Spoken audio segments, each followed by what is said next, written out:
बिस्मिल्लाहिर्रहमानिर्रहीम, अस्सलाम वालेकुम जी। मैं हूं आपका होस्ट चौधरी इरफान। आपको sports on PSL special transmission में वेलकम कहता हूं। पीएसएल के बड़े एक्साइटिंग मैचेस जारी हैं जी, और हमने देखा कि कल जो पेशावर ज़ल्मी और मुल्तान सुल्तान के दरमियान में मैच था, बहुत बड़े मार्जिन से पेशावर ज़ल्मी ने 120 रन के डिफरेंस से वो मैच में विक्ट्री हासिल की। आज भी इस पीएसएल की वन ऑफ द बेस्ट दो साइड कहना चाहिए, उनका मुकाबला होगा कराची किंग्स और इस्लामाबाद यूनाइटेड का। इस्लामाबाद यूनाइटेड अभी तक अनबीटन है जी, और कराची में आज मैच खेला जाएगा, उस हवाले से भी डिस्कशन करेंगे। और वुमेन क्रिकेट टीम की बात करें तो क्वालिफायर में अपने तमाम मैचेस जीत के क्वालिफाई तो है ऑलरेडी पहले ही कर चुके थे, बट अनबीटन रहे हैं। और वो बांग्लादेश की साइड जो है वो वर्ल्ड कप जो भारत में खेला जाएगा उसके लिए क्वालिफाई कर चुके हैं। इन सारे अफेयर्स पे बात करें जी, हमारे साथ डिस्कशन के लिए हमारे जो पैनलिस्ट है one and only Umar Iqbal मौजूद है। अस्सलाम वालेकुम उमर भाई, थैंक यू फॉर ज्वाइनिंग जी।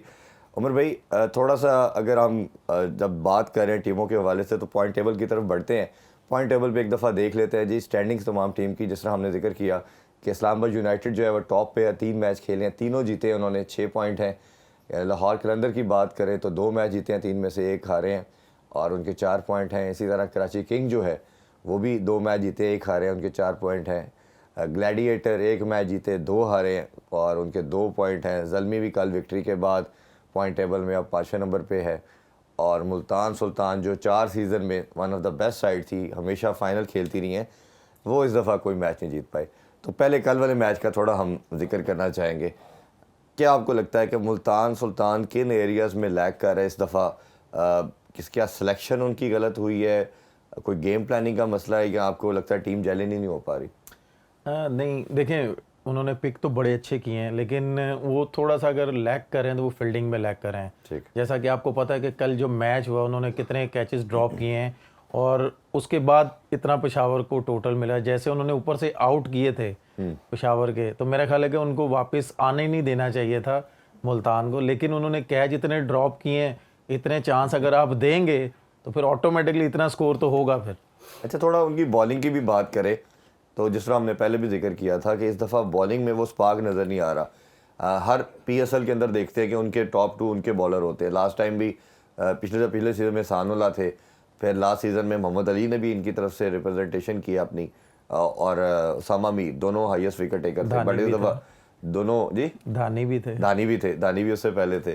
तो ये इन्होंने खैर कुछ चेंजिंग भी की है, बट इस दफ़ा जो बॉलिंग में हम देख रहे हैं कि कोई भी बॉलर इनका उस तरह का मार्क नहीं छोड़ पा रहा। आकिफ जवेद आया टीम में, अच्छा उन्होंने परफॉर्म किया, कल भी बहुत ज़्यादा एक्सपेंसिव रहे।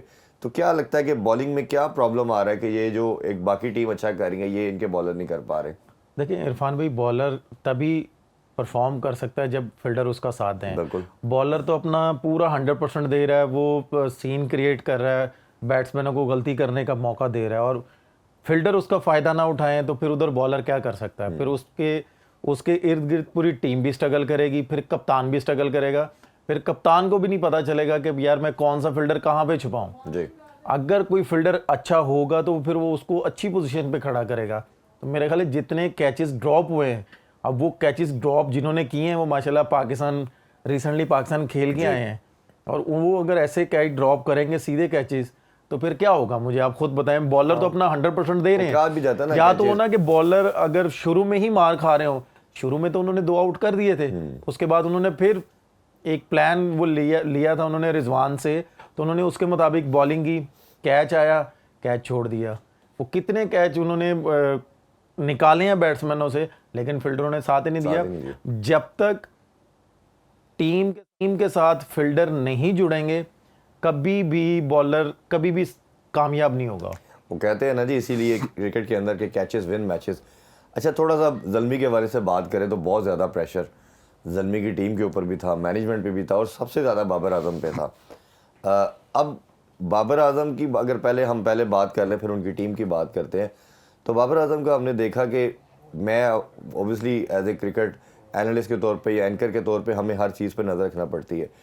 पहले मैं जब भी 8-10 साल से बाबर की वीडियो पीसीबी भी रिलीज़ करता है, जारी करता है, तो वो क्रिकेटिंग शॉट खेल रहे होते हैं। अब मैं ये देख रहा हूँ कोई लास्ट 3-4 मंथ से, चाहे वो पीसीबी की तरफ से देख ले या अभी ये इनका इस्लामाबाद में पहले कैंप लगा था और अभी जो इनका है, वो जितनी भी मुल्तान में भी इनका कैंप जब था और अभी भी, ये पावर हिटिंग की सारी वो प्रैक्टिस कर रहे हैं। आपके ख्याल में जो हमने बात पहले की थी कप्तानी का बैगेज है उसकी वजह से इनकी फॉर्म चली गई है, या बाबर के ऊपर ये प्रेशर है कि मुझे ओपनर पे क्रिटिसाइज़ किया जा रहा है, या मैं T20 टीम से ड्रॉप हूँ तो मैंने वापस आके तेज़ खेल के कुछ अपने आप को मनवाना है, वो वजह? देखिए, कप्तानी का प्रेशर मे भी हो बाबर पे, लेकिन जो मैं देख रहा हूँ इन 3 बारियों में कि बाबर कोशिश कर रहा है कि यार मैं स्कोर करूँ, वो बॉल की तरफ जा रहा है, बॉल को अपने पास नहीं आने दे रहा।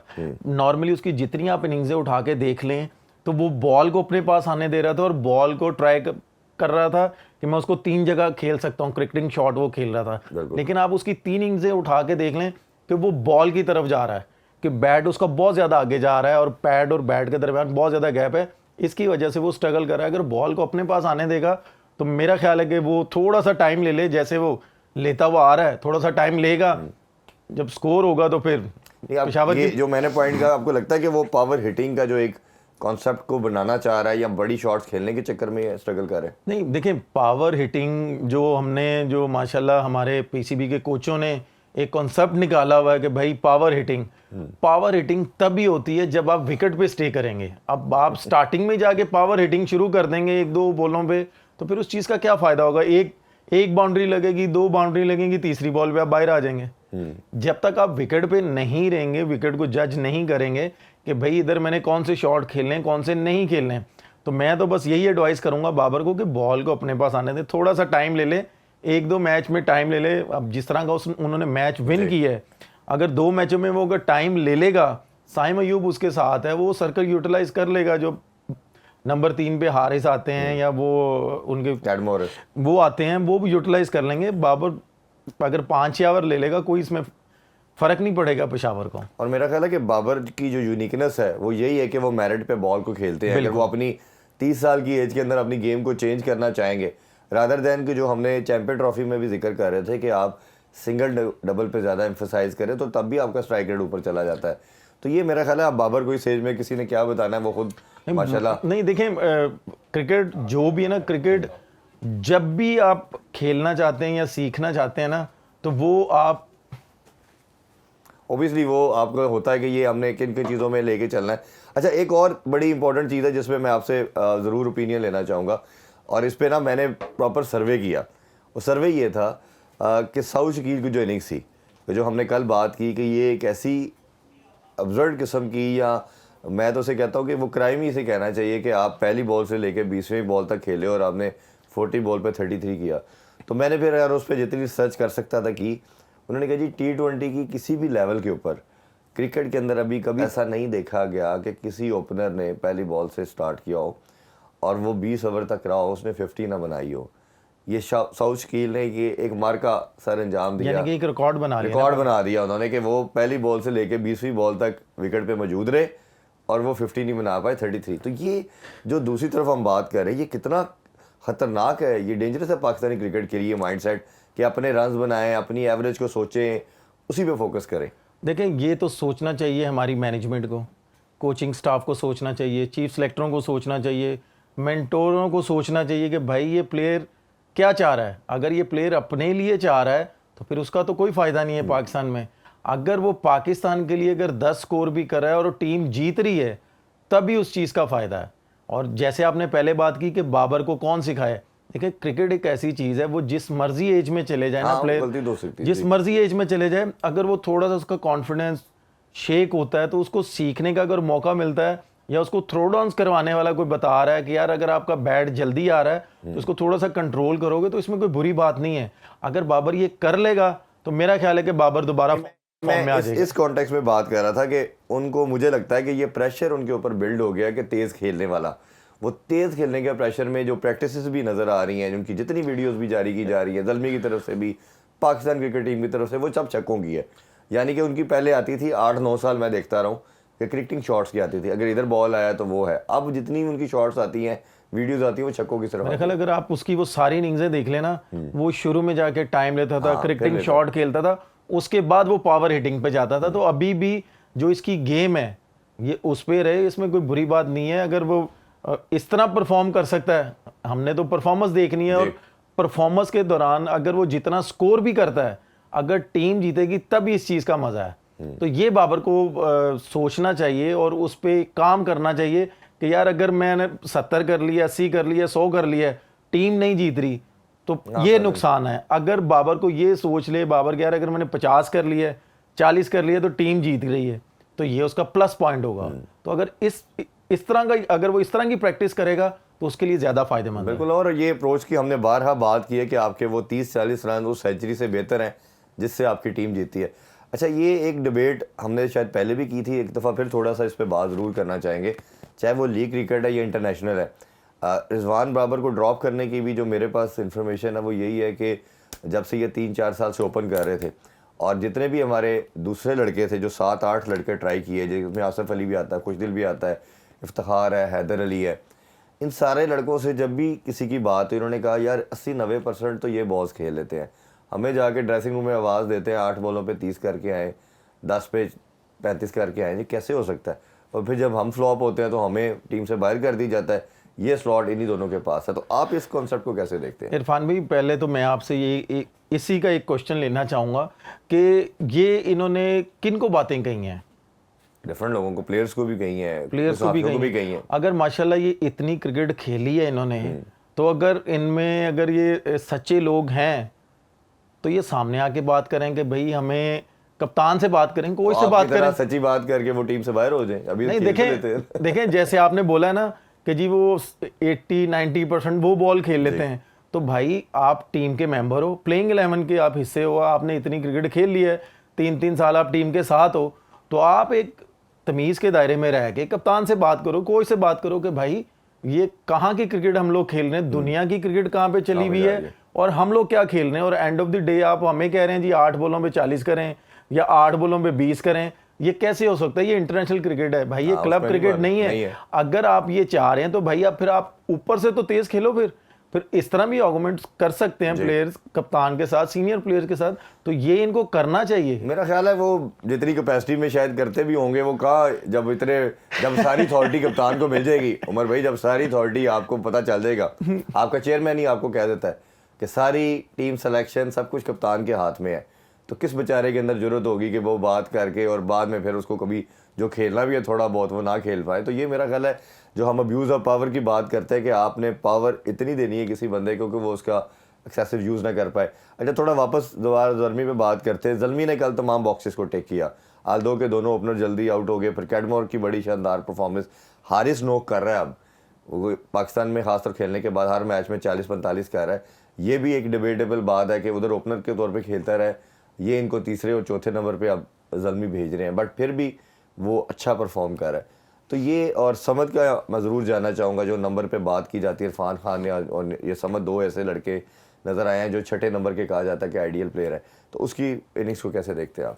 देखें, मैं पेशावर की टीम को क्रेडिट देना चाहूँगा, हारिस को क्रेडिट देना चाहूँगा कि अगर ऊपर से 2 आउट हो गए थे ना, तो उसने अपना माइंड बिल्कुल क्लियर रखा हुआ था कि मैंने 6 ओवर का सर्कल यूटिलाइज़ करना ही करना है। उसमें उसने सर्कल यूटिलाइज़ किया, ख्वाह उसको एक चांस मिला, लेकिन उसने अपना वो कहते हैं ना कि वो रिदम नहीं उसने ब्रेक किया, वो करता रहा। 7 वाले को भी उसने बूस्टअप दिया, 7 वाले का भी दिल बहुत बड़ा हो गया कि यार अगर ये कर रहा है ना तो मैंने भी करना है। आप ये देखें कि अगर ऊपर से उनके 2 आउट हो भी गए थे तो उनका जब सर्कल ख़त्म हुआ तो टोटल उनका कितना था जी। उसके बाद जब समद आए हैं तो उसका भी अगर एक कैच ड्रॉप हुआ है तो फिर भी उसने 40 की है।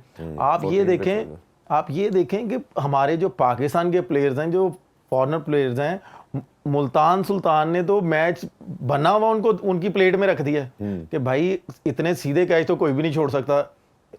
उनको चाहिए कि फील्डिंग में थोड़ा सा ज़रा कंसंट्रेशन करें, जो हाफ चांस भी है ना वो अवेल करेंगे तो मुल्तान सुल्तान बाउंस बैक कर सकती है। बिल्कुल। अच्छा, और जो बॉलिंग भी जो लैग कर रही थी, हमने कराची के हवाले से भी बात की और हमने ज़ल्मी के हवाले से बात की कि रिस्ट स्पिनर नहीं खिला रहे, और हमने देखा कि जैसे ही आरिफ यकूब की इंक्लूजन होती है, रिस्ट स्पिनर होता है। लास्ट PSL में भी इसने कई मैचेस में बड़े सिंगल हैंडेड जितवाए थे, बड़ा अच्छा कंट्रोल था, बड़ी अच्छी ब्रेक भी बॉल हो रही थी, गुगली भी करते हैं। कहीं ना कहीं फिटनेस पे हम ज़रूर बात कर सकते हैं कि फिटनेस लेवल उनका थोड़ा कम लगता है। ना करें उसको आगे उसको PSL मिल रही है, उसको डिपार्टमेंट भी नहीं कोई लेगा। नहीं, इंटरनेशनल के बारे में बात कर रहे हैं कि वो अगर थोड़ा सा हमें भागने में लगता है और कई फील्डिंग करते हुए कि थोड़ा सा वो स्लो है। उसकी क्रिकेट स्किल देखें, उसने ओलंपिक्स में नहीं भागना, खुदा का नाम है। ठीक है, लेकिन फील्डिंग में जो कैचेस की हम बात कर रहे थे या बाउंड्री को इंप्रूव कर लेगा तो आइडियल बन जाएगा। मैं उस रेफरेंस से बात कर रहा हूं। ऑटोमेटिकली उसको जब पता चलेगा ना कि मैं पाकिस्तान टीम का दरवाजा नॉक कर रहा हूं, तो ऑटोमेटिकली वो अपनी फील्डिंग भी इंप्रूव करेगा, सारी चीजें करेगा। जब तक किसी भी प्लेयर को आगे उसका फ्यूचर नहीं नजर आएगा, वो फिर किस तरह एफर्ट करेगा, मुझे आप ये बताएं। फ्यूचर देखे, फ्यूचर कई दफा बनाना भी तो पड़ता है ना, कोशिश करते भी तो रहना है उसने। उसकी क्या, हर प्लेयर के वाले से बात करें। जैसे दूसरा, मैं आरिफ यकूब का भी आपसे जानना चाह रहा हूँ और अली रजा का भी। अब 19 साल का बच्चा था, हर दफ़ा हमने कहा कि ये लड़के जब आपके सीनियर प्लेयर परफॉर्म नहीं कर रहे तो उस बच्चे को अपॉर्चुनिटी दें। खैर अल्लाह करके पीएसएल में मिली। वो वाइड बॉलर इस टाइम नज़र आ रहा है जो कंसिस्टेंटली 145 प्लस की बॉलिंग कर रहा है, और कल उसने तो तकरीबन 2-3 आउट तो 1 ओवर में कर दिए थे, 1.5 ओवर में। तो उसकी परफॉर्मेंस को आप कैसे देखते हैं, कितना वो चैलेंज कर रहा आके बैटर्स को? देखिए, पहली बात तो ये है कि मैं ये चाहूँगा कि वो जल्दी से पाकिस्तान टीम में आ जाए, वो परफॉर्म करे, क्योंकि अभी 19 साल का है। अगर वो 30 प्लस हो जाएगा तो उसके लिए भी दरवाजे बंद हो जाएंगे। जी ऐसे दरवाजे बंद करने की कोई एज नहीं है, किसी टाइम भी बंद हो सकते हैं। वही मैं कह रहा हूँ ना कि वो माशाल्लाह जिस तरह का उसने परफॉर्म किया पीएसएल में, और अभी उसके और भी मैचेस पड़े हैं, और जितना माशाल्लाह वो रिदम से बॉलिंग कर रहा है अभी बच्चा है। अगर मैं सिर्फ एक ही रिक्वेस्ट करूँगा जो हमारे पाकिस्तान के कोच हैं अजहर महमूद साहब, कि जब कोई बॉलर टीम में जाता है वो या तो अनफिट होकर वापस आ जाता है, या उसका टोटली एंगल या स्टाइल उसका चेंज कर देते हैं कि वो मार खानी शुरू कर देता है। जी।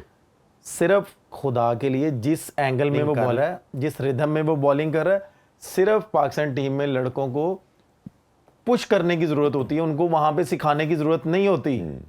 अगर ये जाएगा तो मेरी प्लीज़ अजहर महमूद साहब से यही रिक्वेस्ट है कि उसका पाँव सीधा करवा के उसकी नी ना ख़राब करवा दीजिएगा, ना एंगल ख़राब करवा दीजिएगा, इसको इधर ही रहने दीजिएगा, और ये इंशाल्लाह ऐसे ही परफॉर्म करेगा। नहीं इंशाल्लाह, और पाकिस्तान का फ्यूचर है जी। वो मुझे याद आपकी बात से एक आ रहा है, अनवर अली, आपको याद होगा जब उसने अंडर 19 का वर्ल्ड कप जिताया था, और जितनी बड़ी बड़ी वो स्विंग करता था तो उसका थोड़ा सा एक्शन चेंज किया, उसकी स्विंग ही खत्म होगी। आप ये देखें कि पाकिस्तान टीम में धानी गया, हाँ, वो अनफिट होके वापस आ गया, खत्म ही होगी उसका फेस ही। ठीक है, वो पीएसएल में नहीं, वो मुल्तान सुल्तान का मेन बॉलर होता था जी। खुरम गया, खुरम अनफिट होके वापस आ गया, वो एकेडमी में उन्होंने रिहैब किया। मुझे ये समझ नहीं आती कि यहाँ से बॉलर बिल्कुल ठीक जाता है, वहां पे जाते हैं, प्रैक्टिस करते हैं, अनफिट होने की जगह ना उधर से जाके वो शायद मेरा ख्याल अजहर महमूद साहब वहां पे जाके सही कोचिंग करते हैं, एकेडमी में आके नहीं सही करते। इसमें भी जरा बात करेंगे। और पीसीबी ने भी अब जो 2 जॉब्स के लिए एडवर्टाइज कर दी है जी, हेड कोच के लिए भी और डायरेक्टर हाई परफॉर्मेंस सेंटर के लिए भी। देखते हैं जी कौन उसमें सेलेक्ट होते हैं। अभी ब्रेक लेते हैं, ब्रेक से वापस आके 2011 के वर्ल्ड कप की एक अधूरी कहानी थी, वो रह गई थी कल, वो उमर अकमल से जानते हैं। हमारे साथ रहिए। Welcome back in PSL special transmission. Umar भाई, कल हम डिस्कशन कर रहे थे, फिर वो ओबियसली टाइम ख़त्म हो गया। 2011 के वर्ल्ड कप की बात कर रहे थे कि पाकिस्तान की एक 99 का वर्ल्ड कप और एक 2011 का वर्ल्ड कप, ये हमारी सोचों से, याददाश्त से निकलता नहीं है। वो हमें बड़ा हर्ट करता है, क्योंकि हमें लगता था कि ये 2 वर्ल्ड कप के अंदर हमारी इतनी स्ट्रॉन्ग साइड थी कि हम इजीली कप को अपने घर ला सकते थे। 2011 का इसलिए ज़्यादा हमें वो पिंच करता है, एक तो इंडिया से हारे, दूसरा इंडिया में हारे, तो वो हमसे बर्दाश्त नहीं होता, अभी भी याद आता है। अब आप बड़ा अच्छा शानदार खेले थे, इस पॉइंट पे हम रुक गए आगे कि 250 पे हमने उनको कर्टेल कर लिया, बड़ा कम टोटल था, बैटिंग विकेट थी, आप अच्छा खेल रहे थे, और पहले यूनुस खान थे, फिर मिसबा आए, क्या हुआ, क्यों नहीं कर पाए आप लोग? देखिए, जैसे ऊपर से पार्टनरशिप लगी थी और जैसे एवरेज ऊपर जा रही थी, मैं जब अंदर गया तो मैंने अटैकिंग क्रिकेट शुरू की।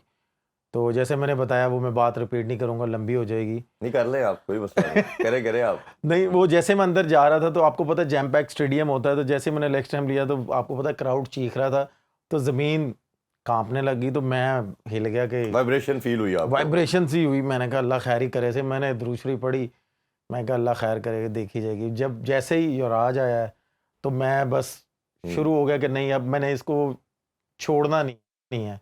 जैसे ही मैंने उसको वो पहली बाउंड्री लगाई, ऐसे लग रहा था कि स्टेडियम में कोई है ही नहीं। तो मैं जब शुरू हुआ, मैं अपनी नेचुरल गेम खेल रहा था, तो सडनली हरभजन आया, तो मैंने प्लान किया हुआ था कि मैंने इसको सीधा ही रखना है। तो मिसबा भी मेरे साथ खेल रहे थे, तो आपने वो वीडियो भी अगर निकाल के देखें तो जैसे मैं आउट हुआ तो मैं थोड़ी देर के लिए विकेट पे खड़ा हो गया था। तो ये समझ लें कि मेरी कैरियर की, वो समझ लें कि ये वो इनिंग्स थी कि जो मुझे अभी तक नहीं भूलती। वो क्यों नहीं भूलती कि मैंने पहली दफ़ा किसी की बात मानी और उसमें मैं नाकाम हुआ। अदरवाइज मैं अपनी नेचुरल गेम खेलता खेलता हूँ हूँ। तो पाकिस्तान की जीत में मेरा अहम रोल होता वो है। स्ट्राइक रेट चाहिए था, एवरेज ऊपर जा रही थी, तो आप उन्होंने क्यों यकीन रोकने माने का कहा आपको? कि मैं उनको कह रहा था कि मेरी आधी भी लग रही है ना, हाँ। तो बाहर जा रही है, प्लीज मुझे खेलने दे सामने। हम्म। अब वो माशाल्लाह टीम के वाइस कप्तान थे, उन्होंने क्या किया, रुक के खेले? उन्होंने कहा जी आप सिंगल करें, बस स्क्वायर लेग फेंके, हम भागेंगे, दुक्का करेंगे। और मैं कहा सर जान दो, सीधियां बाज रही हैं, मारन दो। जदू अद्धी भी बाजरी बाहर जा रही तो सर असं सिंगल लाके की करना है। मुझे याद पड़ता है कि वो उनकी जो और जब मैं उनकी बात सुनने गया और ना सुनता तब भी मैंने फंसना था। नहीं, लेकिन पाकिस्तान जीत जाता तो फिर क्यों फंस रहा था? तो सर मैं फंस गया हूं ना, मेरी वो इनिंग्स लग जाती हाँ तो मेरा ख्याल है कि हम जो फाइनल में टीम थी श्रीलंका, जी। तो आधी टीम तो उनकी वैसे ही अनफिट थी। हम्म। और अगर हम ये जीतते तो मेरा ख्याल है कि फाइनल भी हमने जीत ही जाना था। जी जी जी। तो वो मुझे इतना दुख हुआ ना, मैं खड़े होके सोच रहा था कि यार मैं अपने आप को बल्ला मार लूं या मैं कैसे मैंने इनकी बात मान ली है। मेरे दिमाग में ये बात आ रही थी कि अगर मैं सीधा रखता तो शायद मेरी लगती 2-4, तो हम लोग मैच बिल्कुल आसानी से हम लोगों ने जीत जाना था। और ये कहते हैं ना कि वो जो आपकी आप ये देखें ना कि अगर हम लोग मैच जीतने के लिए जाते हाँ तो फिर अटैकिंग क्रिकेट खेलते, बिल्कुल अटैकिंग क्रिकेट खेलते। आपने चार्ज किया, वो टोटल डिफेंस पे चले तो गए थे, वो बड़ा पैनिक हो गया था उनके आप ड्रेसिंग ये देखें कि हमने चार्ज किया, मैंने चार्ज किया, और माशाल्लाह अब मैं क्या यहाँ पे बात करूं कि हम लोग मैच आ रहे हैं और मिसबा भाई नेट आउट बाहर आ रहे हैं। ये जो हमने साउथ कील की बात की, और इसी इनिंग्स के बाद मिसबाह उल हक का पूरी नेशन ने नाम टुक टुक डाल दिया। नहीं, वो मतलब रियलिटी है कि वो आप उस आप नॉट आउट अगर का आपने मैच हारना ही हाँ, था, मैच हारना ही था, सारे ऑल आउट हो जाए यार, कोई मैच मसला हारना नहीं ही था, तो फिर भाई आप चांस तो लो, चांस नहीं, बिल्कुल ऐसे चांस लो, आप खेलो। आउट होना था, फिर बाद में ये तो ना होता ना कि यार मैंने चांस नहीं लिया या मैंने मैच जीतने के लिए नहीं गया। यहां से पता चलता ना कौन पाकिस्तान के लिए खेलता है और कौन अपने लिए खेलता है। और ये मैं हमेशा ये बात करता हूँ, मुझे आज तक उस बैट्समैन की समझ नहीं आती, चाहे किसी भी टीम से हो। चले हम अपने बैट्समैन की बात करें, आप एज ए बैटर क्रीज पे मौजूद है, या आप टीम को मैच जिताएंगे या आप आउट होकर बाहर आ जाएंगे। ये जो नॉट आउट वाली जो मंत्रा है ना, ये माइंडसेट इसने पाकिस्तानी टीम को, या एवरेज के माइंडसेट ने इतना नुकसान पहुंचाया है जो शायद किसी और ने नहीं पहुंचाया। तो अल्लाह करे कि ये सोच से हम बाहर आएँ, वो लीडर आए, ऐसे लोग आए बोर्ड के अंदर भी, टीम में भी, जो सिर्फ पाकिस्तान को आगे रखे। अच्छा, थोड़ा सा अगर हम बात करें तो एक मेरा क्वेश्चन आपसे है, ओबियसली आप दुनिया के हर तरह के बॉलर्स को खेले हैं और हर जगह आपने परफॉर्म किया है। कौन सा ऐसा बॉलर आपको लगा कि यार ये बड़ा मुश्किल बॉलर है, इसको तो हिटिंग करना बड़ा मुश्किल, और जब भी आता है ये प्रॉब्लम क्रिएट करता है? मैं अगर इरफान भी आपको सीरियस बात बताऊं ना, अल्हम्दुलिल्लाह अल्हम्दुलिल्लाह हमारे पाकिस्तान के पास इस तरह के बॉलर थे, जब मैं उनको डोमेस्टिक में या मैं कैंप में खेलता था ना, मुझे दुनिया का कोई भी बॉलर मुश्किल नहीं लगता था। अच्छा। माशाल्लाह हमारे पाकिस्तान के, जब मैं खेला था टीम में, उस वक़्त हमारे पाकिस्तान टीम में कौन-कौन थे आपको पता है? हमारा bowling unit, spin department, Abdul Rehman, Saeed Ajmal, Mohammad Hafeez, Shahid भाई, फिर फास्ट बॉलिंग में आप आ जाएँ शोएब अख्तर, उमर उमर गुल, गुल। राना नवीद, फिर राव इफ्तिखार भाई, ठीक है? अगर मैं इस तरह के बॉलर खेल लूँ, तो मेरा ख़्याल है कि दुनिया की कोई भी बॉलिंग मेरे आगे, आप कह लें कि मुझे मुश्किल नहीं क्रिएट कर सकती थी। अल्हम्दुलिल्लाह मुझे कोई भी बॉलर मुश्किल नहीं लगा, क्योंकि मुझे लेकिन मुझे अगर मुश्किल लगे हैं तो मुझे अपने बॉलर मुश्किल लगे हैं। अगर मैं इनको कंसंट्रेशन से खेलता था प्रैक्टिस में भी, और अगर हमारे नहीं, मैच मैं चले मैच अपना बता मैच दे। प्रैक्टिस भी होती थी हाँ, ना हमारी, तो अगर मैं इनके अगेंस्ट भी खेलता था ना, तो मुझे मज़ा आता था, और मैं ये सोच के खेलता था कि अगर मैंने इनको सर्वाइव कर लिया ना, फिर बाकी टीमों को मैं चले सर अपने मारूंगा। बॉलर में बता दें कि नेट में खेलते हुए आपको कौन सा ऐसा लगता था यार ये थोड़ा सा ना तंग करता है, ये मुश्किल है ये? मुझे सबसे ज़्यादा तंग जो करने वाले बॉलर थे ना स्पिनरों में, वो दो थे, सईद भाई और शाहिद भाई। क्योंकि शाहिद भाई का जो बॉल आता था ना ड्रिफ्ट होके अंदर और लग के ब्रेक होता था या सीधा रहता था, वो खेलना बहुत मुश्किल था। वो क्यों कि अगर वो थोड़ा सा पीछे होता था ना, तो अक्सर बैट्समैन कट मारने जाते थे, वो स्किट हो गए या डंडों में लग जाता था। अगर ब्रेक होता था तो कॉट भी एंड हो जाता था। अगर सईद भाई को अगर देखे ना, तो सईद भाई ने, वो कहते हैं ना कि एक निशान उन्होंने रखा होता था कि भाई मैंने इसको हिट करना ही करना है। अगर वो निकल के भी मारेगा तो उन्होंने बाहर निकालना है, वहीं से ब्रेक करना है। तो मेरा ख्याल है कि ये दो बॉलर, और रिवर्स स्विंग में आपको पता है मुझे ज़्यादा मज़ा आता था उमर गुल और राना नवीद का। तेज़ बॉलरों में मुझे शोएब भाई का ज़रा ज़्यादा मज़ा आता था खेलने का। तो शोएब भाई को जो अगर कोई सुना है कि हिट करता था तो फिर बाउंसर शुरू कर देते थे, ऐसा था? मैं तो बस कोशिश करता था कि मैं बल्ले में मार लूं बॉल और उनको कंसंट्रेशन से खेलूं बस। वो जैसी भी बॉलिंग करे, जिधर का बॉल है मैं उधर खेलूं। लेकिन ये था कि ये जितने भी बॉलर्स हैं ना, अगर मैं खेलता था तो मैं इनको पहले कह देता था प्लीज़ माइंड ना कीजिएगा, मैं ज़रा उस तरह की क्रिकेट खेलनी है। तो ये मुझे बाकायदा बूस्टअप करते थे कि कोई बात नहीं, आप अपनी गेम खेलो। अगर आप अपनी गेम खेलोगे तो हमारी भी प्रैक्टिस होगी कि हमें भी मैच में अगर इस तरह का बैट्समैन कोई आएगा, हमने भी डेथ ओवर करने हैं या ऊपर से नया बॉल करना है, तो हमें भी फ़ायदा होगा इस चीज़ का। वो इस तरह हम लोग प्रैक्टिस करते थे। बिल्कुल ठीक है। अच्छा जी, अदील हसन ने रावलपिंडी से आपसे क्वेश्चन पूछा है कि टीम में आपका फेवरेट प्लेयर या बेस्ट फ्रेंड प्रॉब्ली पूछना चाह रहे हैं, बेस्ट फ्रेंड आपका कौन था जिसके साथ ड्रेसिंग रूम शेयर करते थे, बैठते ज़्यादा टाइम स्पेंड करते थे, वो कौन था? मैं जितनी देर तक टीम में रहा हूँ, मुझे सबका ही बहुत मज़ा आता था क्योंकि सब हँसी मज़ाक भी करते थे। जब हम रोप के अंदर जाते थे, तो हम लोग एक कह लें कि हमने एक ही एम होता था कि भाई हमने जीत के वापस आना है और पाकिस्तान का परचम ऊपर रखना है। तो हुँ, मुझे सबके साथ बहुत ज़्यादा मज़ा आता था। बिल्कुल ठीक है। अच्छा, दूसरा क्वेश्चन है जी मोहम्मद इमरान का, वो कह रहे हैं कि आप काफ़ी प्लेयरों के साथ खेले भी हैं, तो आपका पाकिस्तान में और वैसे ओवरऑल रोल मॉडल कौन-सा प्लेयर था, देखिए जिसको मेरा आप हमेशा आइडलाइज़ करते हो? देखिए मैं अगर आज पूरी दुनिया में पहचाना जाता हूँ, तो मेरा रोल मॉडल मेरे भाई हैं कामरान अकमल। उनको मैंने देखा है और उनकी तरफ देख के मैंने क्रिकेट स्टार्ट की है। हुँ, और जिस तरह का वो हार्ड वर्क करवाते थे मुझे अपने जी, साथ और मैं उनके साथ शौक से करता था। फिर उसके बाद जब मैं टीम में गया हूँ, यूनुस भाई, शाहिद भाई, जितने भी सीनियर प्लेयर थे, उन्होंने जिस तरह का मुझे अपने साथ मिलाया, उधर भी मैंने जिस तरह का हार्ड वर्क किया, मुझे बहुत ज़्यादा मज़ा आया। अगर आप पाकिस्तान के बाहर अगर आप जी, जाएँ, तो मेरा पाकिस्तान से बाहर एक और प्लेयर था एबी डिविलियर, हुँ। उसको मैं बहुत क्लोज़ली वॉच करता था। बिल्कुल, और काफ़ी प्लेयर्स और ने कहा वो है कि उसके अगेंस्ट मैं खेलता भी था, तो मैं हुँ, अगर फील्डिंग भी कर रहा होता था ना, तो मैं उसको देख रहा होता था कि भई ये फीड मूवमेंट क्या कर रहा है और इसने कौन से बॉलर को इसने चांस लेना और कौन से बॉलर को इसने नहीं लेना। लेकिन वैसे जिस तरह आप बॉलर्स की बात कर रहे थे और जितने बैटर के आप नाम ले रही हैं, इन सब ने कहा कि हमें मोहम्मद आसिफ सबसे डेंजरस लगता था, कि मोहम्मद आसिफ एक ऐसा बॉलर था कि जो अनप्लेएबल हो जाता था एट टाइम्स।